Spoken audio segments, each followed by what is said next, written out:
আমি আজকে যেখানে বসে আছি বা দোল খাচ্ছি এই জায়গাটি হলো আপনাদের আসতে হবে সাজেক হলো খাগড়াছড়িতে অবস্থিত।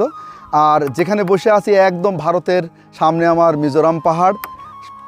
আর হচ্ছে এখানে আসলে আপনি সকালবেলা মেঘের লুকোচুরি খেলা দেখতে পাবেন। আর হচ্ছে বিশেষ করে রাতে একদম আপনি মেঘ হাতের মুঠোয় নিয়ে ঘুরতে পারবেন। যাই হোক, এমন দৃশ্য বাংলাদেশের বিশেষ করে সাজেক কেন বিখ্যাত এটা এই কারণেই, যেখানে এটি হলো মেঘেরি রাজ্য, মেঘেরি বাড়ি। আর আমার সামনে দেখতে পাচ্ছেন আপনাদের বিশাল বড় বড় পাহাড়, যেটি ভারতের মিজোরাম। তো এই জায়গাটায় এই নিরিবিলি যে ইকো রিসোর্ট আছে, এখানে আসলে আপনি আপনার মনের সমস্ত শান্তি অর্থাৎ একঘেয়েমি দূর করে আপনি ভুলে যাবেন আপনার সমস্ত ক্লান্তি, অবসাদ, সমস্ত দুঃখ, আর মিশে যাবে আপনার স্বপ্নের সাথে প্রকৃতি।